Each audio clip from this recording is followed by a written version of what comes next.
Olá a todos, eu sou o Otávio, criador do portal Independência Financeira 168, e neste vídeo aqui a gente vai fazer um tutorial de como utilizar a planilha de orçamento doméstico e de controle de gastos que eu particularmente uso e que eu criei e adaptei para que todos vocês possam usá-la.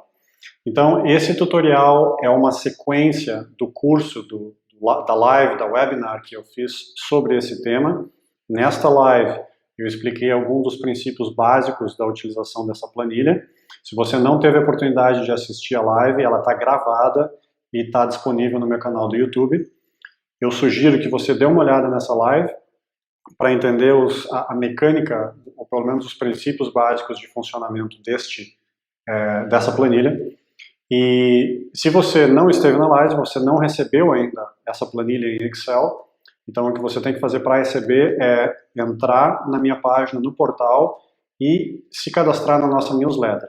Ao se cadastrar na newsletter, você automaticamente vai receber por e-mail esse arquivo em Excel, assim como você vai receber o e-book dos 9 passos para atingir a independência financeira, e você vai ficar recebendo a cada 2 ou 3 semanas a minha newsletter com a atualização de todo o conteúdo que eu vou gerando, de forma, como eu sempre digo, totalmente independente e gratuita. Então, o link para você entrar no portal Independência Financeira 168 e na newsletter, ele está aqui na descrição do vídeo.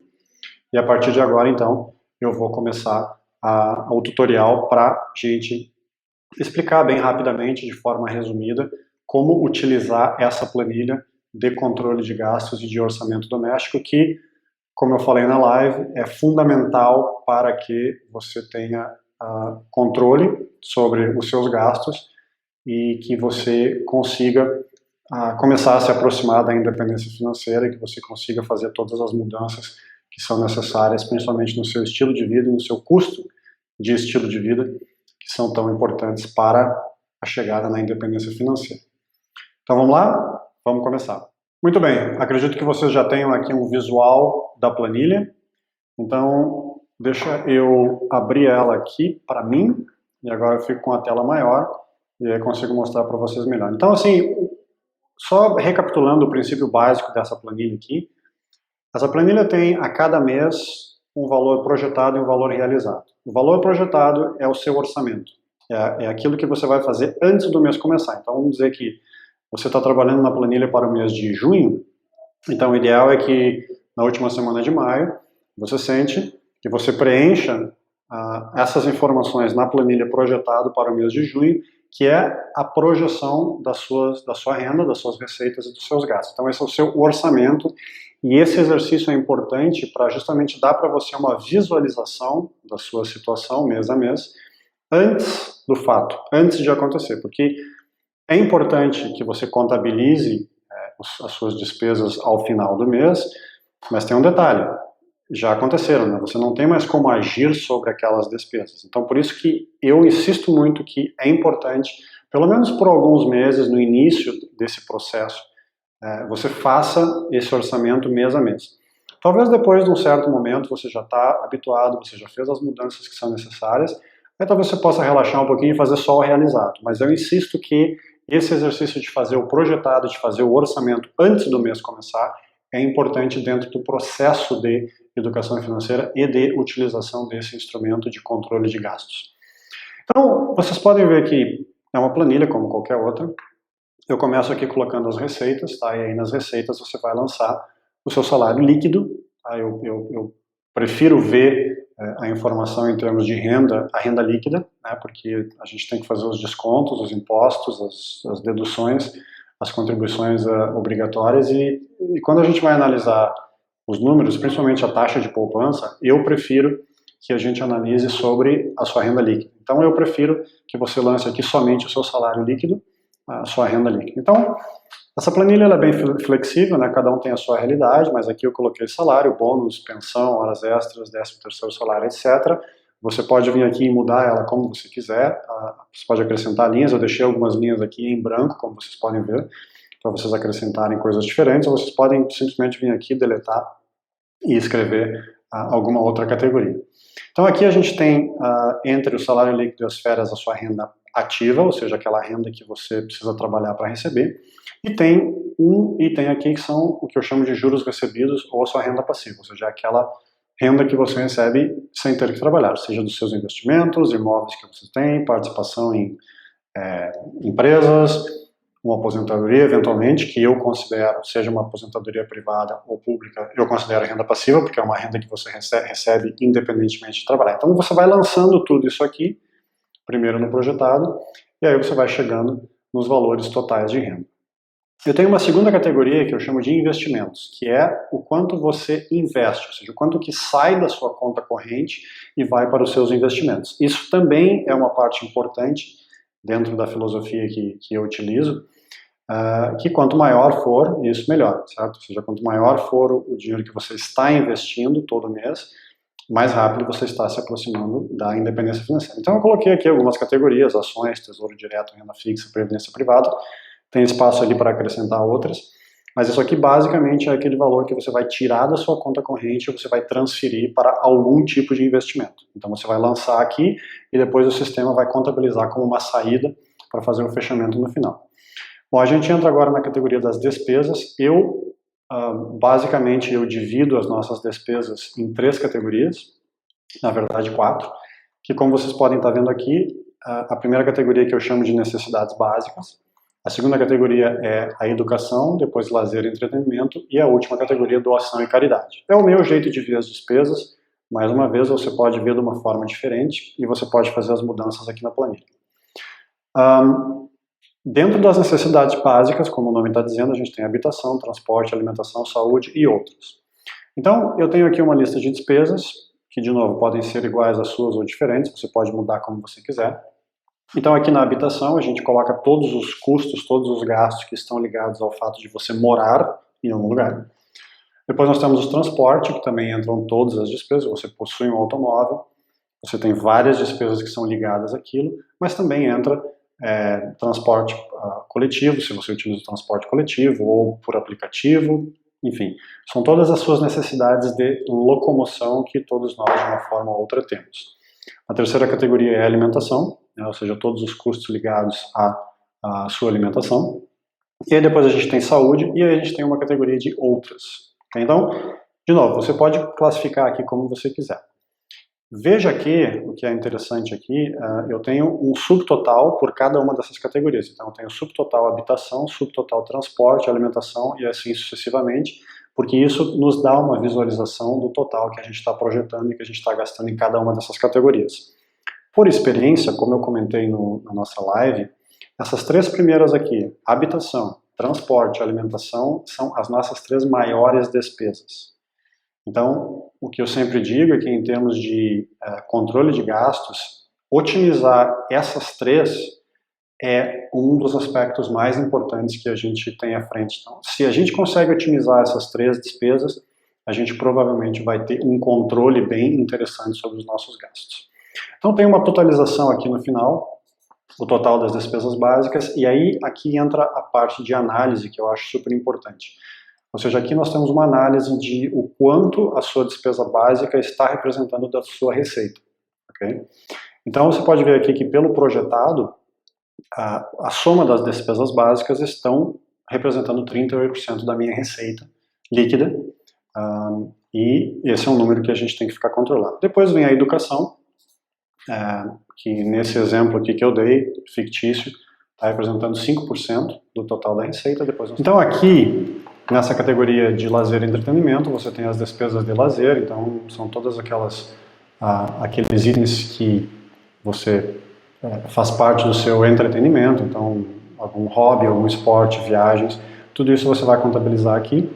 E no final, a última categoria é o que eu chamo de doação e caridade, que é aquela parte que a gente está retornando para a sociedade, fazendo o nosso papel como cidadãos. Eu, particularmente, tenho crescido bastante nessa área e, obviamente, que eu acabo estimulando todos a poder fazer isso. Então, a gente acaba fechando aqui, né, o total de despesas e sempre analisando esse percentual. E aí a gente tem aqui, essa parte da planilha, ela é totalmente automática, tá? Você não precisa preencher nada. A parte branca aqui é onde você vai lançar as informações, mas todas as totalizações e todas as fórmulas, elas são automáticas. Então, aqui a gente começa a parte de análise, então a gente tem o total de receita, o que você fez de investimentos no mês, as despesas básicas, educação, lazer, doação, a gente tem um saldo final positivo de 9.450, que é a diferença entre o que entrou e o que saiu. Okay? E aí aqui na parte de análise nós temos a parte de receita ativa, né, nesse caso aqui então foram 20 mil reais projetado, uma receita passiva de 3 mil, então uma receita total de 23 mil reais, uma despesa total de 11.550, que foi o total daquelas 4 categorias. E aí a gente tem aqui uma representação daquelas despesas que eu comentei anteriormente, são as 3 maiores. A habitação, transporte e alimentação, neste caso, a habitação representou 9% da receita líquida, a transporte 3% e a alimentação 3%, uma totalização aqui de 16%. Então essas 3 categorias, elas representaram 16% do total da minha renda líquida. E aí aqui a gente tem, talvez a parte mais importante dessa planilha toda aqui, que é a taxa de poupança, ou seja, é a diferença entre a sua receita e a sua despesa. A sua renda e a sua despesa, e como eu falei no webinar e na live, e eu insisto muito, quanto maior for esse espaço, esse gap entre a sua renda e a sua despesa, mais saudável financeiramente você está, mais você está se aproximando da independência financeira. Eu costumo classificar a riqueza não como o quanto a gente ganha, sim o quanto a gente salva, o quanto a gente poupa. Porque, usando aquele mesmo exemplo que eu usei na live, todos vocês devem conhecer, ou já devem ter ouvido falar de exemplos de jogadores profissionais, ou atletas, ou artistas, ou ganhadores de loteria que ganharam muito dinheiro ao longo da vida e terminaram a vida na pobreza, justamente porque, embora eles tenham ganho muito dinheiro, tenham tido uma renda muito alta, os gastos deles também foram muito altos e eles acabaram, né, não conseguindo fazer uma diferença nas suas próprias vidas. Então, a taxa de poupança aqui, a gente tem 2 informações, que é o valor absoluto, ou seja, qual a diferença entre a sua renda líquida e a sua despesa, e a gente tem o valor absoluto, o valor percentual, perdão, da taxa de poupança, que é justamente o quanto sobrou, ou seja, nesse caso aqui, de cada 10 reais que essa pessoa teve de renda líquida, 5 foram poupados, foram salvados e estão disponíveis para investimento, vão fazer parte do meu fundo de emergência ou do meu fundo para a independência financeira. Um detalhe importante aqui, vocês podem ver nessa célula, é que todas as fórmulas aqui, elas estão trancadas, elas estão protegidas para evitar o caso de você digitar alguma coisa, cometer um erro e não saber mais como buscar a fórmula. Caso você precise desbloquear a planilha, porque você quer mudar alguma fórmula, você quer fazer alguma mudança, a senha é aquela ali, IF168, tudo minúsculo. Okay? Mas, caso você não precise fazer nenhuma mudança, não precise fazer nenhuma mudança de fórmula, você apenas preencha as células que estão desbloqueadas e todas as fórmulas vão estar protegidas e vão se calculando automaticamente. Um detalhe extremamente importante aqui nessa planilha é que a gente tem que ter certeza, como qualquer sistema de contabilidade, a gente tem que ter certeza que você lançou corretamente todos os seus movimentos e tem que haver alguma forma de conferência, porque senão, chegando no final do mês eu não tenho certeza se realmente aquilo que está lançado na planilha representa a totalidade das minhas despesas e receitas. Então o que eu faço aqui é o seguinte, a gente tem um saldo corrente inicial, que é a soma de tudo que você tem corrente, ou seja, a soma do seu saldo bancário, o que eventualmente você tem em dinheiro, tudo que é corrente. Você não precisa se preocupar com os seus investimentos, porque eles não fazem parte do seu saldo corrente. Então, vamos dizer que nesse caso aqui, nós tínhamos um saldo corrente no início do mês de 10 mil reais, depois que eu já lancei todo o realizado. Tá? Essa conferência ela não se aplica à parte do projetado, ela se aplica à parte do realizado. Ou seja, depois, no final do mês, que eu lancei todas as minhas entradas e saídas. Então, vamos dizer que eu tinha um saldo inicial de 10 mil reais, eu não tive nenhuma entrada corrente ou não corrente, entradas e saídas correntes e não correntes, que são aquelas situações, daqui a pouco você trabalha para uma empresa, você viaja a negócios, então você viaja, você paga pelas suas despesas e depois você é reembolsado. Então, por exemplo, isso, tanto a saída quanto a entrada dessa categoria, neste caso, na minha opinião, você não deveria colocar na planilha, porque não é uma despesa real sua e não é uma receita real sua quando você reembolsar. Então você tem a opção de lançar isso aqui embaixo nas entradas não correntes e nas saídas não correntes. Então, vamos dizer que nesse caso o saldo inicial era de R$10.000. Tá? A gente já sabe que pela planilha o resultado das entradas e saídas correntes, que são a sua renda, a saída para investimentos e despesas, apresentou um saldo positivo de R$9.090. Então, se você iniciou o mês com R$10.000 e a informação que você colocou na planilha aqui lhe diz que você fez sobrar no seu saldo corrente R$9.090, então, ao final do mês, você deveria ter, quando você for contar o dinheiro que você tem na mão, ou você for verificar o saldo que você tem na sua conta corrente, você deveria ter R$19.090, que são os 10 mil que você iniciou o mês, mais os 9.090, que é o que a planilha está dizendo que você teve de superávit, digamos assim. Então, aqui nessa célula, a que eu estou apontando agora, que é a célula 148, é o que a planilha, é o resultado que você deveria ter. Então, o que você vai fazer você vai, ao final do mês, tá, como está escrito aqui, manualmente preencher a célula de baixo, que é a 149, com aquilo que você fisicamente tem, ou seja, o saldo da sua conta corrente, o saldo do que você tiver em dinheiro, e nesta célula, na 149, você vai manualmente digitar. Se um fechar com o outro, vai estar escrito ali que a diferença é zero. Se por acaso, vamos dizer que eu venha aqui e eu digite 20.090, eu sei automaticamente que tem um erro de R$1.000 em algum lugar na planilha. Ou seja, que em algum lugar eu lancei incorretamente ou uma entrada ou uma saída de R$1.000 e aí eu tenho que voltar para a planilha, para os meus recibos, para os meus registros e tentar achar esse erro para ter certeza que aquela informação está correta. Então, na verdade, isso aqui nada mais é do que, deixa eu voltar o valor ali, 19.090, nada mais é do que uma conferência de contabilidade, um princípio básico de contabilidade. Então, resumidamente, esse é o sistema de funcionamento da planilha. Antes do início do mês, você faz uma projeção de todas as suas receitas e despesas, e ao final do mês, você coloca ali o que realmente aconteceu, o realizado, e aí você vai ter condições de analisar se o que você orçou, o que você projetou realmente aconteceu, se você conseguiu manter as suas despesas sob controle, se você passou do seu orçamento, e aí você vai procurar para o próximo mês tentar, enfim, mudar e fazer o que seja necessário. E aí você vai fazendo isso mês a mês. Se nós formos aqui para o lado direito da planilha, a gente vai ver que lá no final a gente tem uma totalização anual, né, tanto do que é projetado quanto do que é realizado. O que realmente nos interessa é aqui o realizado.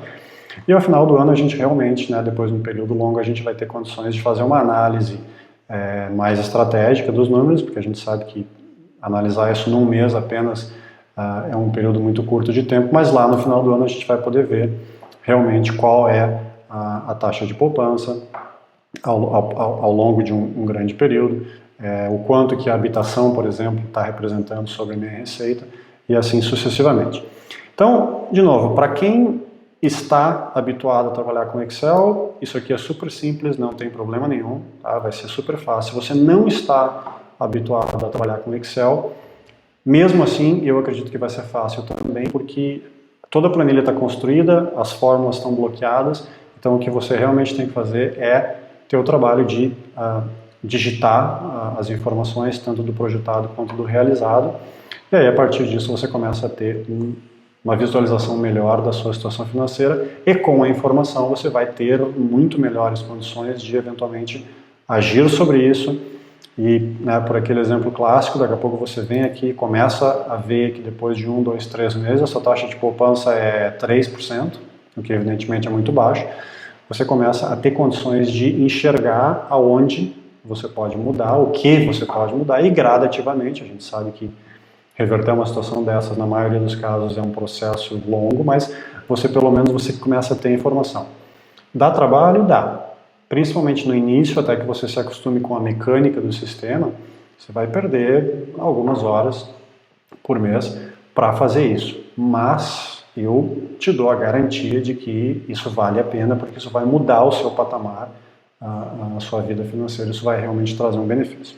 Então essa é a planilha, espero que tenha sido esclarecedor e evidentemente entrem em contato, eu vou deixar meu e-mail na descrição do vídeo, se vocês tiverem alguma dúvida adicional, será um maior prazer poder ajudar. E é isso que eu faço aqui no Independência Financeira 168, esse projeto de educação financeira em finanças pessoais e investimentos. E essa parte do controle de gastos é fundamental. E eu estou aqui, então, de forma completamente gratuita, completamente independente, eu estou dividindo essa planilha aqui com vocês, que é a planilha que eu pessoalmente uso e que, mais uma vez, eu considero relativamente fácil, relativamente simples e intuitiva para operar. Ok? Obrigado pela audiência, espero que vocês façam um bom uso e, mais uma vez, se tiverem alguma dúvida, algum comentário, entre em contato comigo pelo e-mail que está aqui na descrição do vídeo. Valeu, boa sorte, sucesso!